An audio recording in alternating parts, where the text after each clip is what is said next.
प्रदेश के मथुरा के एक पिता ने अपने ही खुद के परिवार को बना डाला शमशान। हंसते खेलते पूरे परिवार को बना डाला एक शमशान। बताया जा रहा है कि इन पर कोई कर्जा नहीं था जो इनके नोट्स में मिला, ना ही कोई कर्जा था।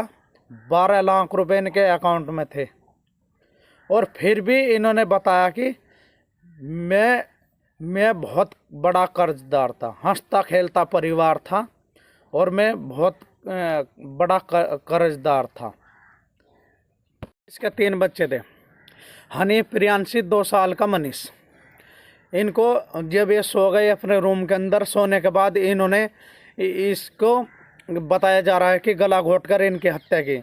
और रिपोर्ट में पाया गया कि जब वहाँ में पुलिस वाले गए उसमें पाया गया कि इनको गला दबाकर तो हत्या हुई है। इन्हें पहले दूध का गिलास भी मिला, इन्हें मिलाकर जहर दिया गया था। इस बाप के इन्होंने जहर दिया था। लेकिन ये समझ में बात नहीं आ रही कि ये मानसिक तनाव की बात है या क्या, क्योंकि अकाउंट में 12 लाख रुपए और हंसी खेलता परिवार, तो ऐसे तो ये बात गंभीर रूप से क्या मानसिक तनाव की थी क्या वैसे तो, या फिर किसी बाबा वगैरह के उसमें आकर इन्होंने ऐसा कदम उठाया।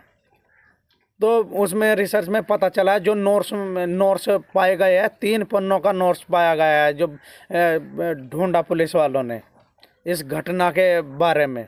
क्योंकि हंसता खेलता परिवार, बाप ने 3 बच्चे और अपनी पत्नी और खुद को, सबसे पहले तो जो ओखली कूटने वाला मुसल होता है वो पत्नी के सर पर वार किया। वार करने के बाद वो मरी।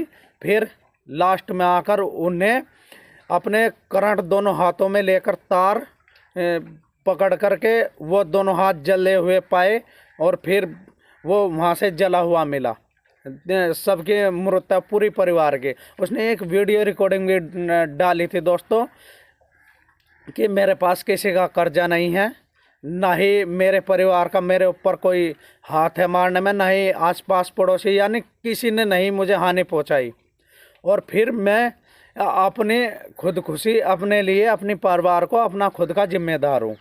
और भी बात बताई, मेरा प्लॉट बिका है, 12 लाख रुपए तो कुछ मेरे अकाउंट में उन्होंने भेज दिए, कुछ और कुछ और पैसा उनके पास है।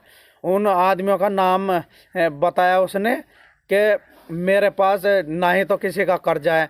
मैं ये जानना चाहूँगा दोस्तों आपसे कि उसके पास कोई कर्जा नहीं था, ना ही किसी का ऊपर प्रेशर था, लेकिन वो मानसिक तनाव से ऐसा क्या किया जो उसने अपने परिवार को पूरे को ख़त्म कर लिया।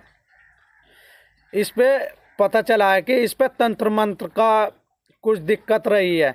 फिर पास के मंदिर में ही पूछताछ की गई, उसमें ये पता चला है कि बाबा के पास यानी मंदिर में जाता था। ये तंत्र मंत्र की बताई जा रही है। अब बाबा को हिरासत में ले रखा है, उससे पूछताछ जारी की है। दोस्तों मुझे कमेंट में बताएं क्या ऐसा हो सकता है, कमेंट में बताइएगा।